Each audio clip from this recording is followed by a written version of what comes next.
മണ്ടൻ എന്ന പട്ടത്തിന് പിന്നാലെ നാട്യതിലകം ജിൻഡോ എന്നൊരു പേര് ഇപ്പോൾ ജിൻഡോ സ്വന്തമാക്കിയിരിക്കുന്നു.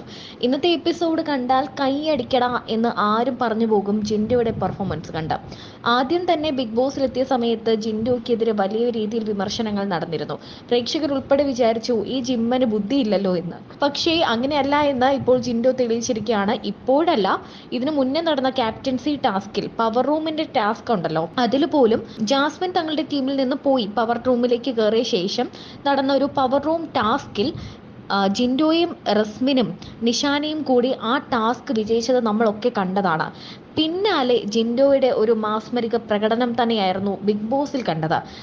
കാര്യങ്ങളെല്ലാം കൃത്യമായി ഇടപെടുന്നു, തൻ്റെ അഭിപ്രായങ്ങൾ പറയുന്നു.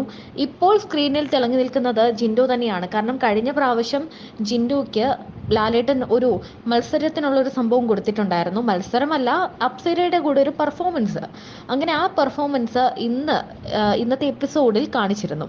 അപ്പോൾ ആ പെർഫോമൻസ് കണ്ടപ്പോൾ ലാലേട്ടൻ അർജുനോട് പറഞ്ഞു സ്റ്റോർ റൂമിൽ പോയിട്ട് ഒരു സാധനം എടുത്തിട്ട് വരാൻ. അങ്ങനെ പറഞ്ഞു. അവർ പോയി ഒരു സാധനം എടുത്തിട്ട് വന്നു. നോക്കിയപ്പോൾ അതൊരു ട്രോഫിയാണ്, ഒരു അവാർഡാണ്, ജിൻഡോയ്ക്ക് കൊടുക്കുന്ന അവാർഡ്. കാരണം മണ്ടൻ എന്ന് പറഞ്ഞ ഒരു തസ്തികയിൽ, അല്ലെങ്കിൽ എല്ലാവരും കൂടി ചാർത്തി കൊടുത്തൊരു പട്ടത്തിൽ നിന്ന് ജിൻഡോ മാറിയിരിക്കുന്നു.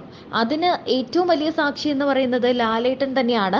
ജിൻഡോയുടെയും അപ്സരയുടെയും ഡാൻസ് കഴിഞ്ഞപ്പോൾ ലാലേട്ടൻ പോലും കൈ കൂപ്പി നിന്നു. അത്ര നല്ല പ്രകടനം തന്നെയായിരുന്നു ഇരുവരും കാഴ്ചവെച്ചത്. എത്ര പെട്ടെന്നാണ്, അല്ലെങ്കിൽ ശരിക്കും നമ്മളൊക്കെ ആദ്യം വിലയിരുത്തിയത് ജിൻഡോ ശരിക്കും ഒരു മണ്ടനാണ്, കൃത്യമായ അഭിപ്രായം പറയാൻ അറിയാത്ത, അല്ലെങ്കിൽ മനസ്സിലുണ്ട് കാര്യം പക്ഷെ പുറത്തോട്ട് പറയാൻ അറിയാത്ത ഒരാളാണ് എന്നൊക്കെ വിചാരിച്ചിരുന്നു. എന്നാൽ അങ്ങനെയല്ല എന്ന് ജിൻഡോ ഓരോ തവണയും തെളിയിച്ചുകൊണ്ടിരിക്കുകയാണ്.